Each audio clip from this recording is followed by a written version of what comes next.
할렐루야. 네, 잘 오셨습니다. 우리 앞뒤에 저와 한번 인사 나눠볼까요? 잘 오셨습니다. 네, 환영합니다. 환영합니다. 네. 오늘 수요예배 주제는 영원한 관계에 확신을 가지자. 영원한 관계에 확신을 가지자입니다. 우리 함께 두 번만 외쳐볼까요? 시작. 영원한 관계에 확신을 가지자. 영원한 관계에 확신을 가지자. 하나님은 우리 아버지가 되십니다. 하나님은 우리 아버지가 되실 수 있는 것은 우리가 예수와 함께 있음으로써 하나님이 우리 아버지가 되시는 것입니다. 예수를 배제하고서는 하나님을 아버지라 부를 수 없습니다.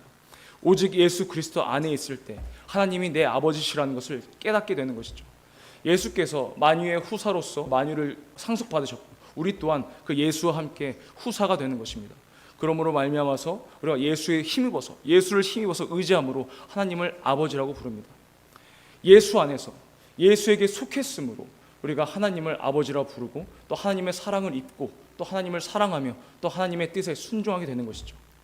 하나님 아버지라는 것을 정말 우리가 관념적으로 또는 추상적으로 믿게 된다면 그것은 미신에 불과합니다.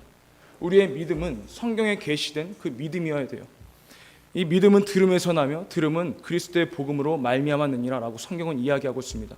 우리의 믿음은 성경에 의한 예수가 하신 그 말씀에 의한 객관적인 믿음이어야 됩니다. 예수의 말씀을 듣지 않으면 우리가 믿음이 생길 수가 없다는 것입니다. 자, 그렇다면 하나님을 왜 아버지라고 부를까? 어떤 곳은 어머니의 하나님이라고 부르기도 하고 또 요즘은 그 차별금지법에 의해서 성차별이다 해서 왜 아버지만 있냐, 왜 어머니는 없냐 이렇게 이야기도 합니다.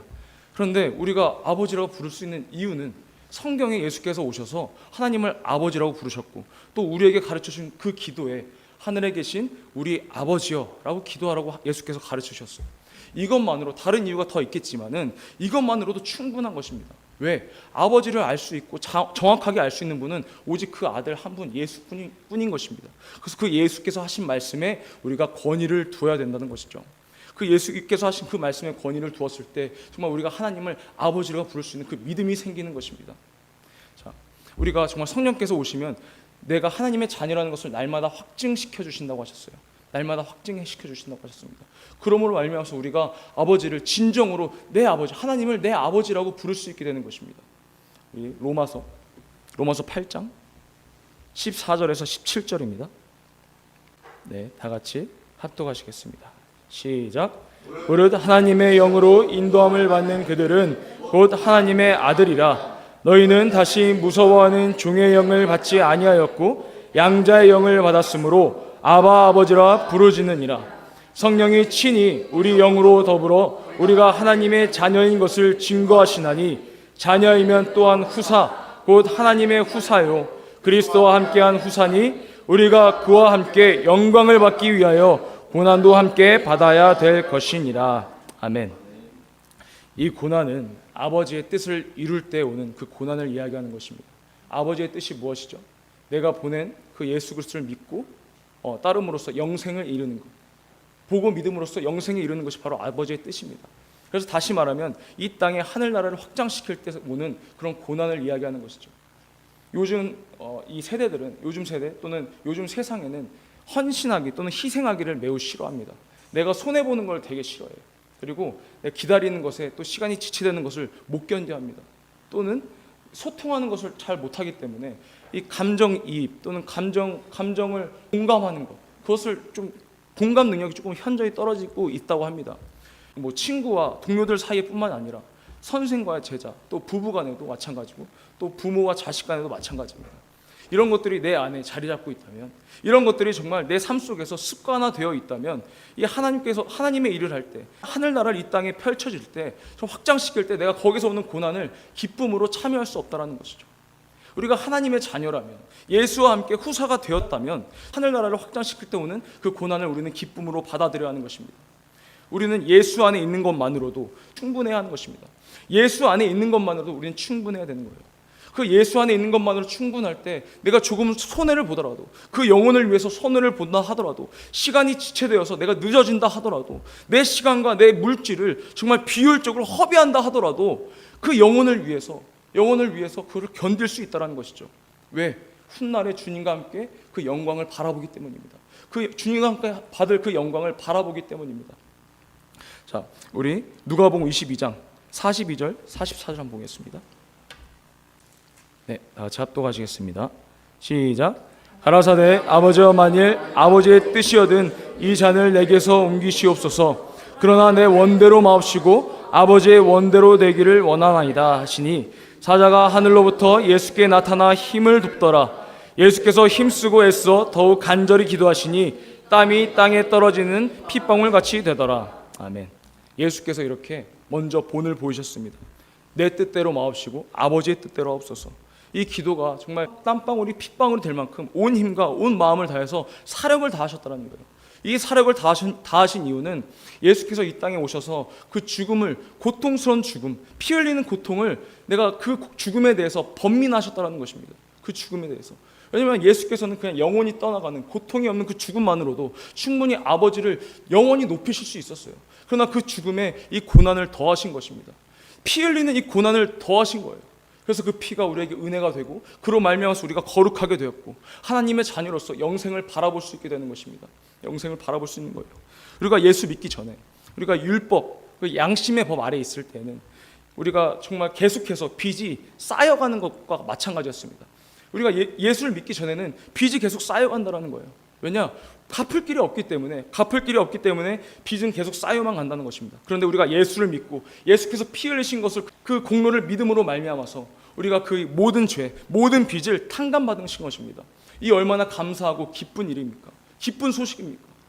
우리가 정말 예수께서 이 모든 것을 탕감하셨기 때문에 우리가 갚을 길이 없었기 때문에 팔려갈 수밖에 없던 존재였지만 예수께서 모든 빚을 다 갚아주심으로 우리를 찾으신 것입니다. 우리를 찾아오신 거예요. 그래서 우리는 예수 안에 있는 것만으로도 충분한 것입니다. 우리는 예수 안에 있는 것만으로도 충분한 거예요. 이곳을 향하고 계신 모든 분들이 하나님을 진정으로 내 아버지라고 진정으로 부를 수 있는 분이 얼마나 계시는가. 진정으로 아버지라 부르고 아버지라 생각하는 것이 아니라 내 기도문의 하나의 주문처럼 생각한다면 그것은 나 자신이 하나님과 어떤 관계에 있는지 돌이켜봐야 되는 것입니다. 내가 어떤 관계는 돌이켜봐야 돼요. 하나님과 나의 관계는 예수의 피로 맺어진 영원한 관계입니다. 아버지와 자녀로서의 영원한 관계로 맺어졌어요. 예수께서 피 흘리심으로 인해서. 그런데 내가 이 영원한 관계에 확신이 없다면 지금 이 자리를 향하고 있는 그 육체만 이 자리를 향하고 있다는 거예요. 내 영과 내 정신과 내 마음은 딴 데 팔려 있다는 것입니다.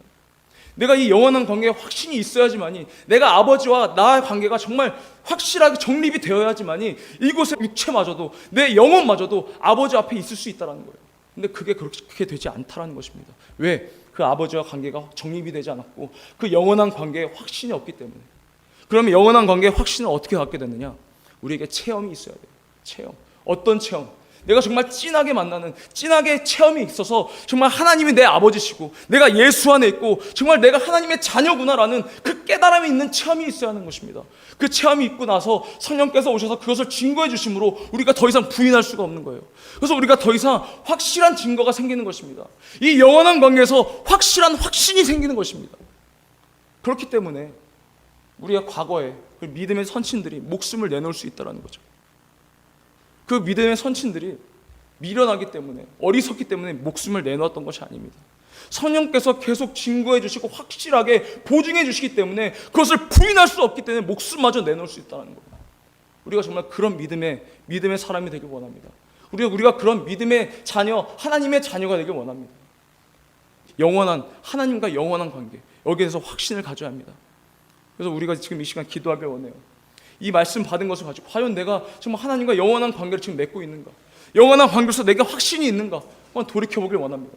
정말 내가 영원한 관계에서 확신이 없다면 정말 주님 내게 그 확신을 주소서. 내게 체험이 있게 하소서. 내게 체험이 있음으로써 성령께서 나를 증거하여 주시옵소서. 내가 하나님의 자녀라는 것을 날마다 증거하여 주시옵소서. 이렇게 기도해야 돼요. 우리가 태어난 것은 순서가 있지만 죽는 것은 순서가 없습니다. 그렇기 때문에 지금 당장 믿어야 되는 거예요. 그렇기 때문에 지금 생각을 바꾸고 마음을 변화시켜서 지금 당장 믿어야 하는 것입니다. 내가 정말 영원한 관계에 확신이 있다면 주여 내가 주의 일을 할 때 하늘나라를 확장할 때 주여 나와 함께 역사하여 주셨고 나를 사용하여 주시옵소서 라고 이 시간 기도하길 원합니다. 하나님은 우리 영혼에 그 예수의 피가 묻혀있는 그 영혼을 찾으시는 거예요. 에덴 동산에서 아담이 선악과를 따먹고 나무 뒤에 숨었습니다. 근데 하나님께서 아담아 어디 있느냐라고 부르셨어요. 하나님이 정말 모르셔서 부르셨을까요? 아니에요. 그 육체는 있지만 너의 죄 지은 그 영혼, 죽은 영혼 어디 있냐는 거예요. 우리가 정말 하나님 앞에 예배드려 오지만 육체는 여기 향하고 있지만 정말 우리 영혼이 함께 있냐는 거죠. 하나님은 그 영혼을 찾으시는 것입니다. 예수의 이름이 있는, 예수의 피가 묻어있는 그 영혼을 찾으시는 거예요. 정말 하나님 아버지, 정말 내가 진정으로 내가 마음 깊숙한 곳에서 내 아버지가 정말 하나님이십니다, 내가 하나님의 자녀입니다라는 고백하고 시인하는 그런 귀한 시간 되길 원합니다. 이 시간에 예수의 이름 부르시고 간절히 기도하시겠습니다.